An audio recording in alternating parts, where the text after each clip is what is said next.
São 7 horas 28 minutos, 7h28, estamos de volta aqui com o Panorama 95 para esta terça-feira, dia 14 de janeiro de 2020. E já estou recebendo aqui o Dr. Belísio Neto para tratar de mais um assunto interessante, de mais um check-up no rádio aqui no Panorama. Dr. Belísio, bom dia. Bom dia, Geraldo, bom dia, Lúcio, bom dia, Alexandre, a todos que nos ouvem, nos assistem. É sempre uma satisfação imensa poder participar aqui do Panorama 95, levando essa mensagem de saúde às pessoas idosas e às pessoas que estão querendo envelhecer com saúde.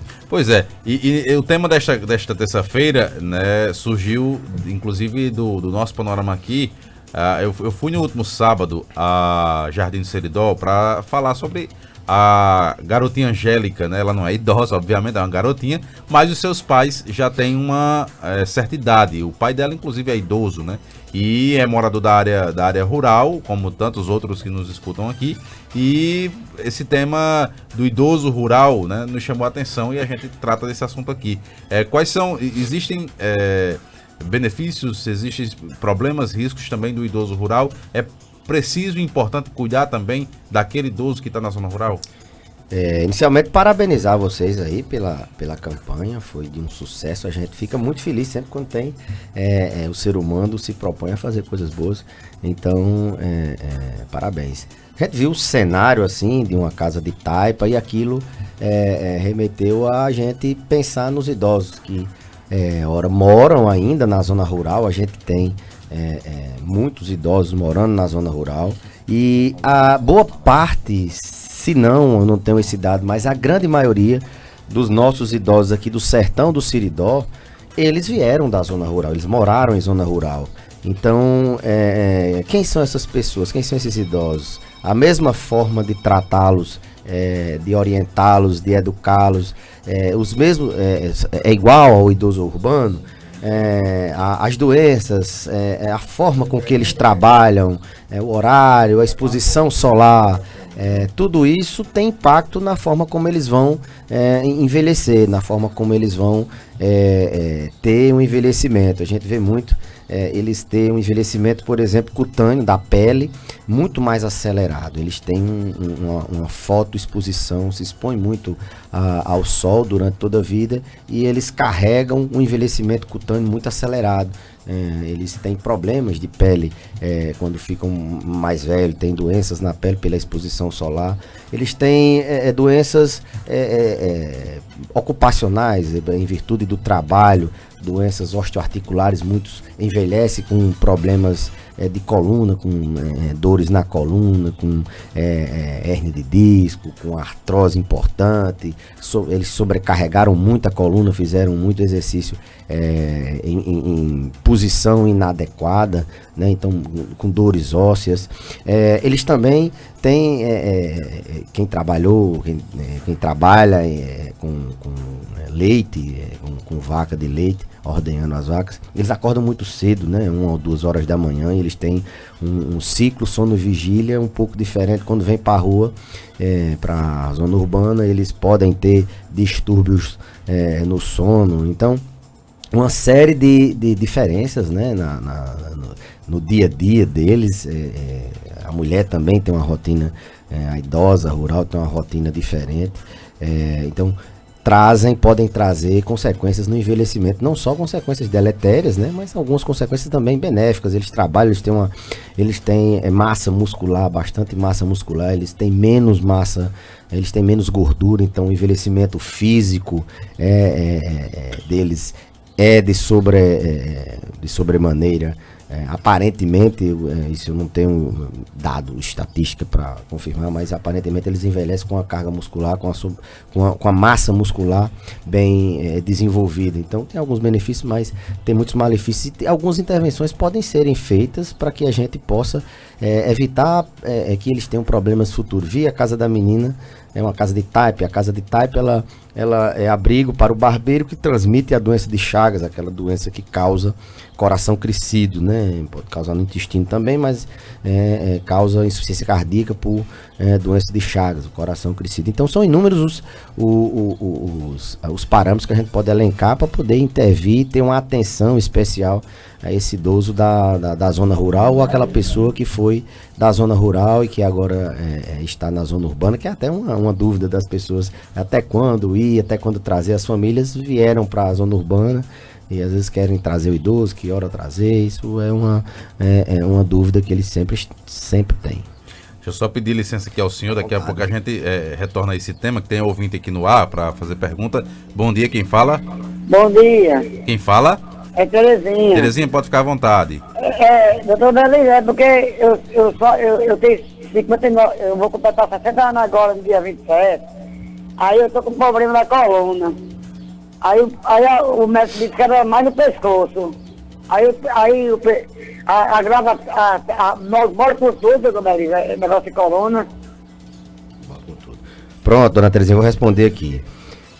Às vezes a gente tem tem ideia de que, imagina pelo menos que quando fala em problemas de coluna, a gente imagina sempre ser na coluna lombar aqui, que eles dizem, doutor, tô com a dor nos quartos, tô com a dor aqui na coluna baixa, mas a nossa coluna ela vai desde a cabeça, né, até o final da coluna sacrococcígea, né, assim a gente pode dizer, o último osso lá da coluna. Então, pescoço também tem coluna, né? Tem estrutura vertebral que pode dar as mesmas doenças da coluna lombar, da coluna de baixo. Então, ela perguntou se mexe com tudo. Realmente, quem sustenta a estrutura de sustentação do nosso organismo, a coluna ela é uma base para o nosso eixo, manter o nosso eixo, e qualquer disfunção, qualquer alteração, ela pode se mexer com o corpo todo. O corpo todo. Na coluna cervical do pescoço, as pessoas podem, quando tem alguma doença, quando tem alguma, não só no osso da coluna, mas nos ligamentos, na musculatura que fica sustentando essa coluna, que mantém a coluna numa posição que a pessoa tenha equilíbrio, que a pessoa possa se manter em pé.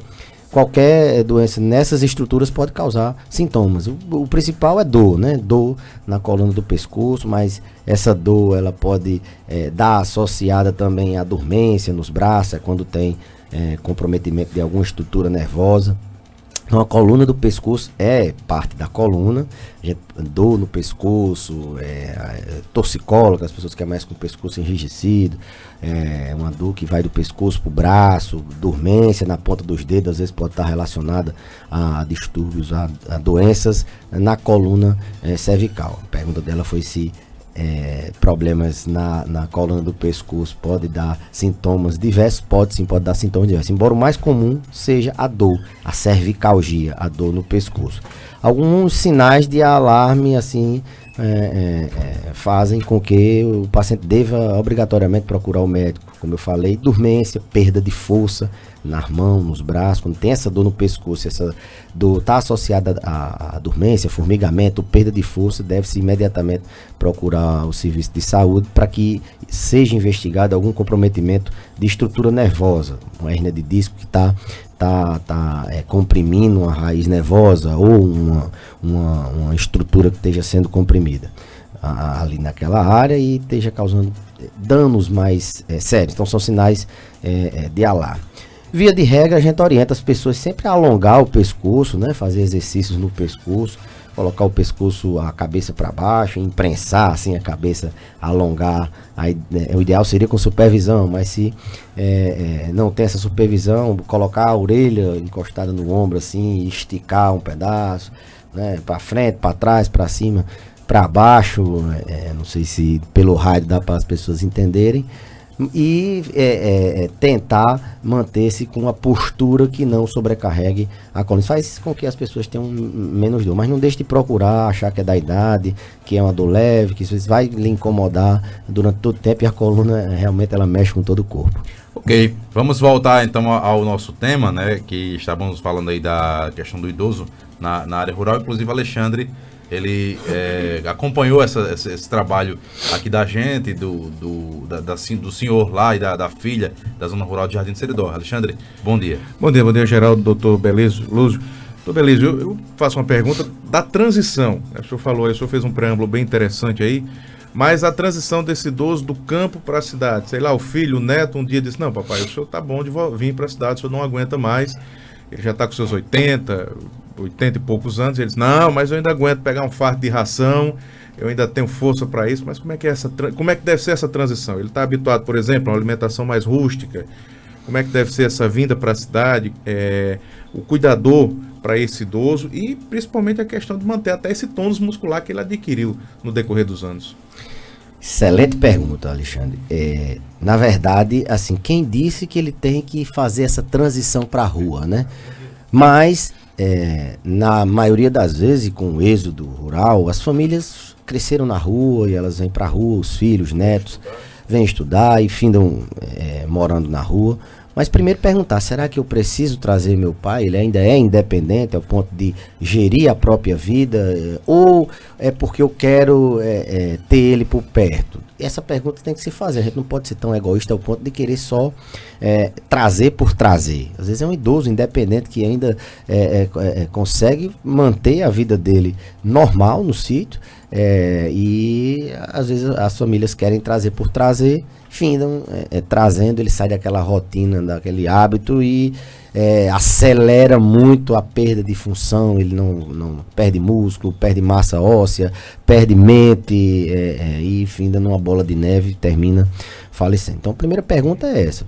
Não, realmente dá para ele ficar lá. Se eu fizer algumas intervenções pontuais, eu começar a ir vê-lo uma vez por semana e prestar atenção nos remédios que ele toma, olhar direitinho a rotina dele, tentar intervir de forma que mantenha ele lá no hábito, trazer ele para consulta, que às vezes o que precisa às vezes é uma orientação, tem o hábito de nunca ter precisado e assim por exemplo, levar a mãe para fazer preventivo, para fazer mamografia, os exames que são necessários e para a própria consulta. Fazer ali um elo de ligação com agente de saúde, eu sempre digo que são os anjos da população, são os agentes de saúde, que é quem chega na casa, quem leva a informação para o médico. Então, não, tudo bem, ele realmente está começando a ficar dependente, ele já não consegue mais gerir a própria vida, ele está tendo alguns lapsos de esquecimento, ele se perdeu na zona rural, ou ele sofreu uma queda, fraturou algum osso, ele está num risco muito grande de sofrer uma queda, não está se alimentando adequadamente, não consegue, aí sim, precisa de uma intervenção. A família tem que pensar, será que a gente não pode fazer essa intervenção ele morando lá? Não, e aí a maioria das vezes, Alexandre, as pessoas têm que pensar mesmo em trazer. Segunda, já decidiu, tem que trazer para a rua, fazer essa transição lenta. Por um período, eu oriento sempre a não trazer de vez. Não, agora vai morar na rua, acaba tudo.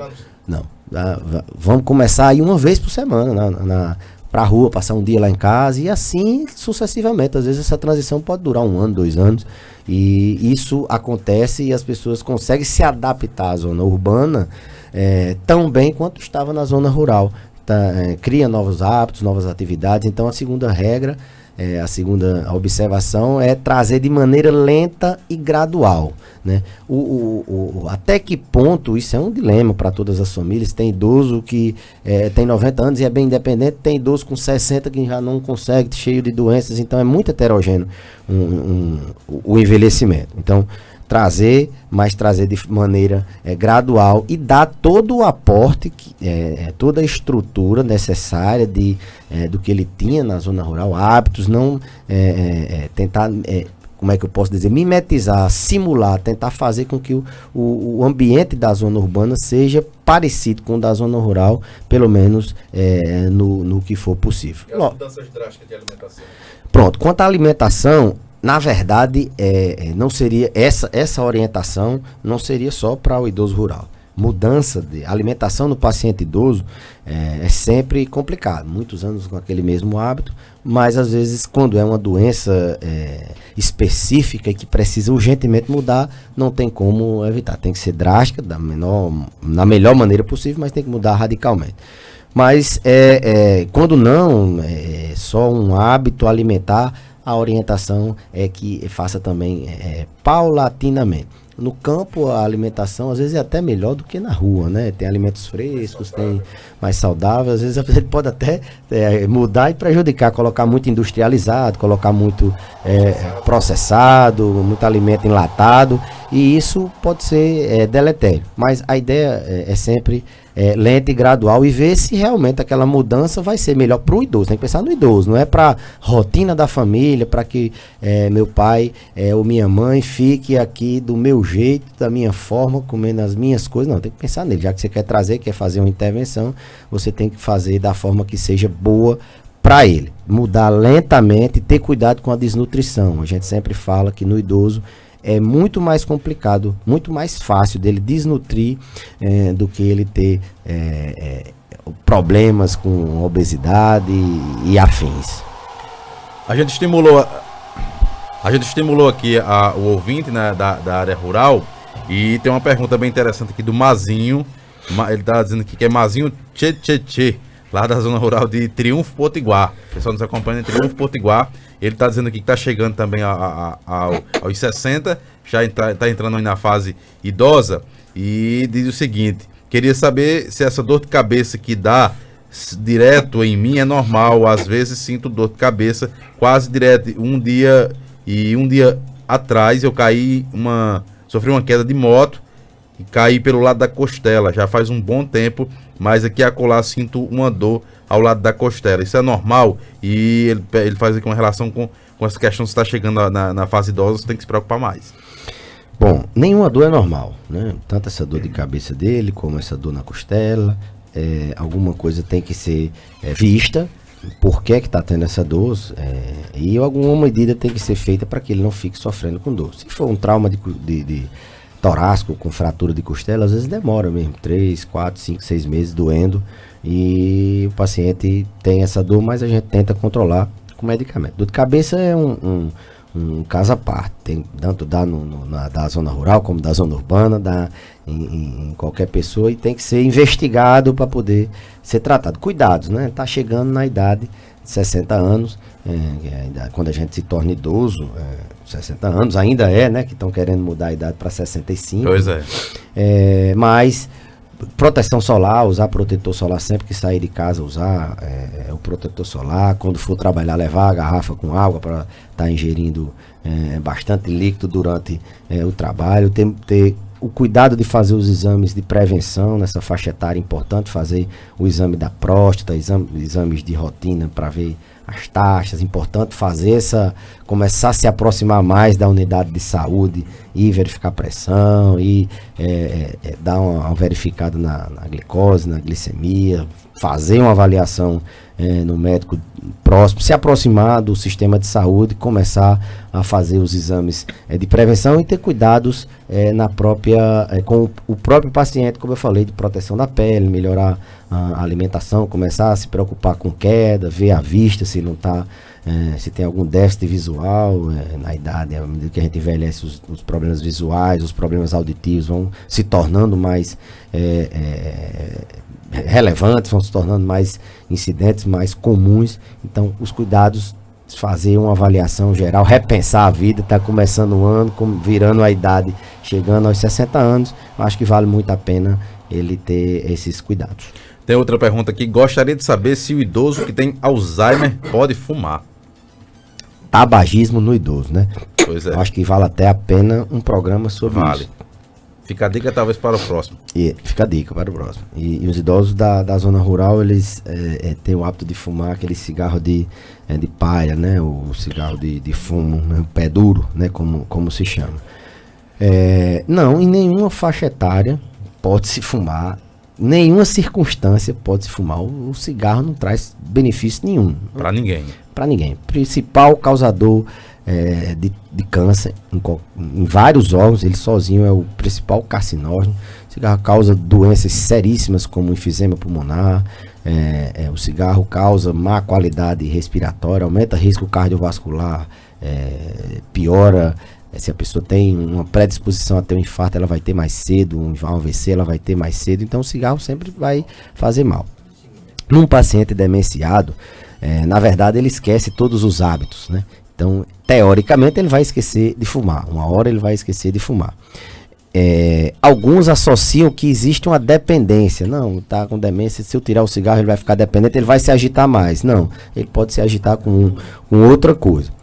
Nesse é um caso delicado, porque os pacientes que têm demência, geralmente eles estão tomando medicamentos controlados e que o tratamento anti-tabagismo passa por fazer mais medicação controlada e a gente finda pode fazer alguma medicação que tenha interação medicamentosa. Eu recomendo as pessoas a tentarem, eu não diria tapear, mas tentarem trocar esse cigarro, que ele vai esquecer que fumou aquele cigarro, você vai fazer alguma espécie de alguma outra substância, tem algumas substâncias que não tem nicotina, né? E ele vai desmamando, vai chegar uma época que ele vai esquecer de fumar. Lógico, ele vai passar por uma época que ele vai terminar um cigarro e vai esquecer que fumou e vai pedir de novo. Isso é uma época complicada que a gente tem que fazer remédio para tirar essa compulsão.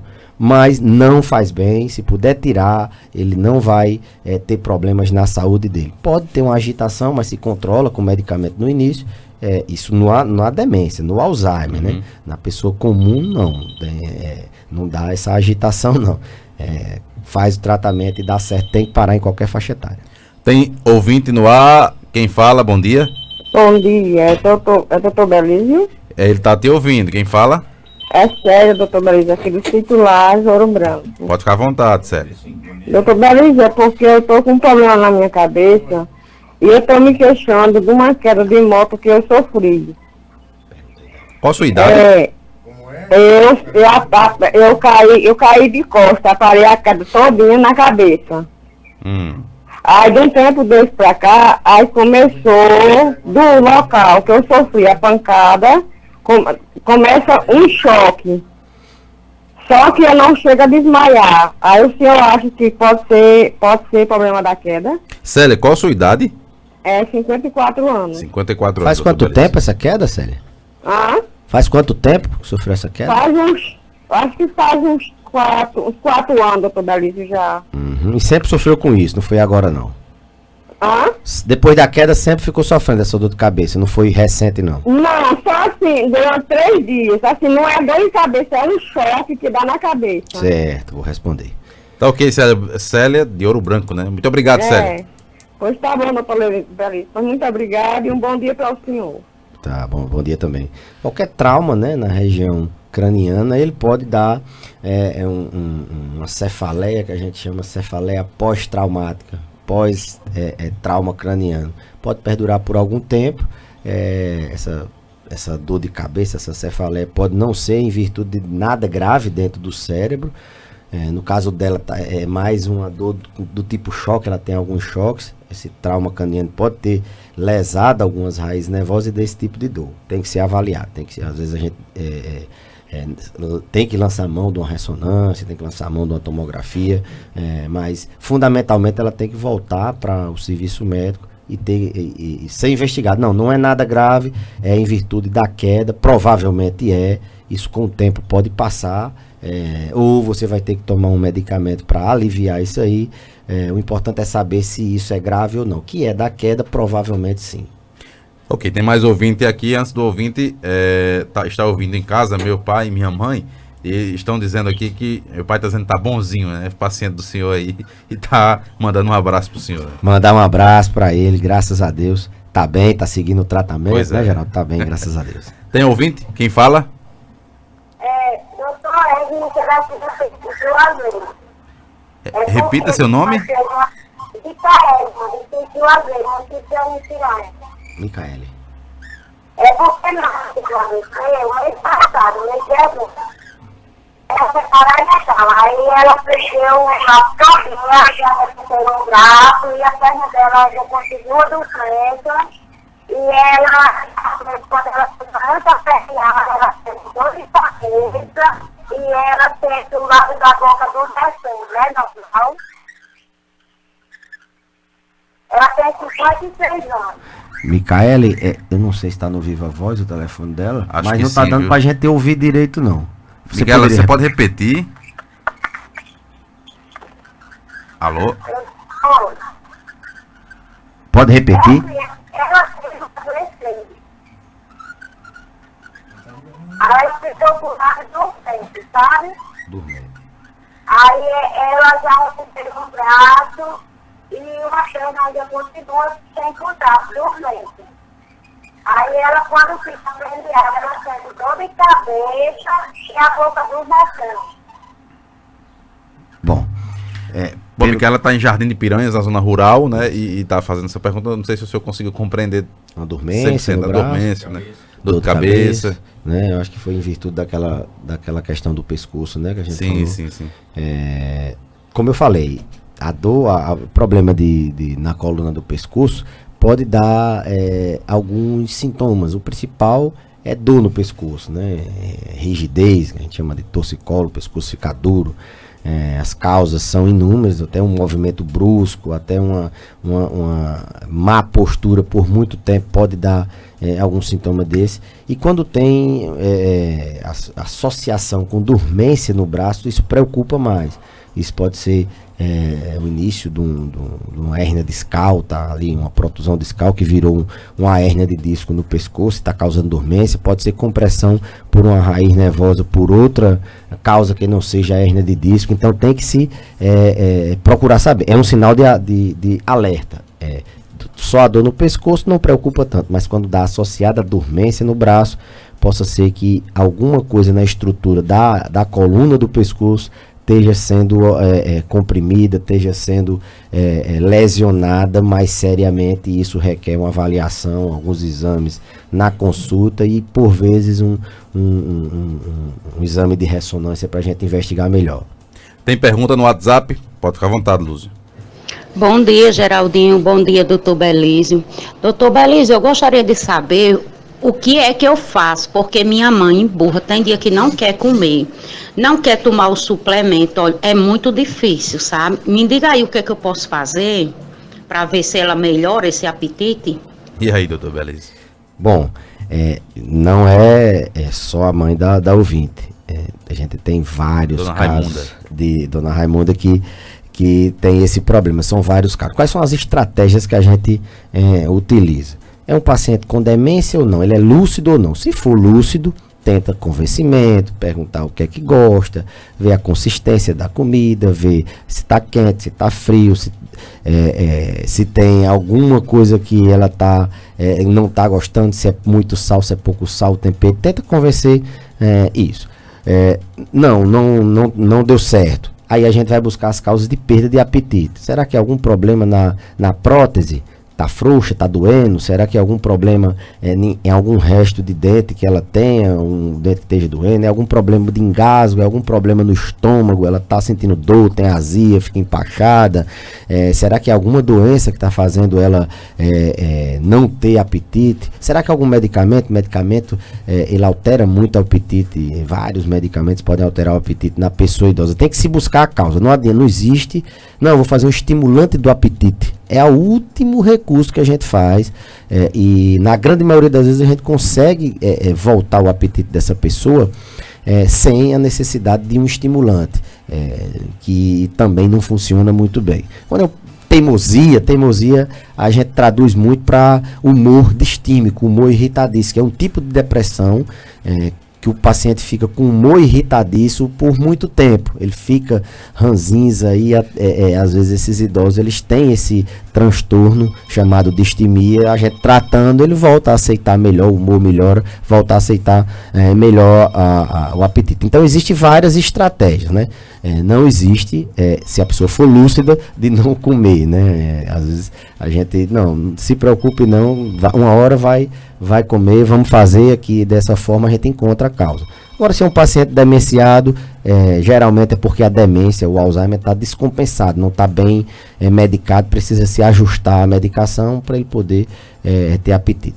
Alguns casos extremos em pacientes muito graves ou pacientes muito debilitados, pode-se ponderar colocar uma sonda para poder alimentar esse paciente. Seria uma medida mais drástica, uma medida mais que não se faz em paciente lúcido na grande maioria das vezes, só quando o paciente realmente está colocando a vida dele em risco, faz aí um período muito longo sem se alimentar, aí a gente sim lança a mão. Mas geralmente tem alguma coisa como essas que eu falei, de dente, de estômago, de doenças, de remédios associados a essa perda de apetite.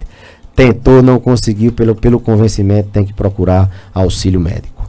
Doutor Belício, tem muita pergunta aqui, né, dos ouvintes, e o nosso tempo que já tá estourando, eu quero convidar com o senhor para próxima terça-feira responder essas perguntas dos ouvintes aqui. Realmente tem muito áudio, muita pergunta chegando. Começar de onde parou, né? Exatamente. Guarda essas perguntas, na próxima terça a gente responde, ok? Combinado. Obrigado pela participação aqui no Panorama. Até a próxima terça-feira. Até a próxima terça. Eu que agradeço a todos as perguntas. Continuem perguntando. Até a próxima terça-feira, se Deus quiser.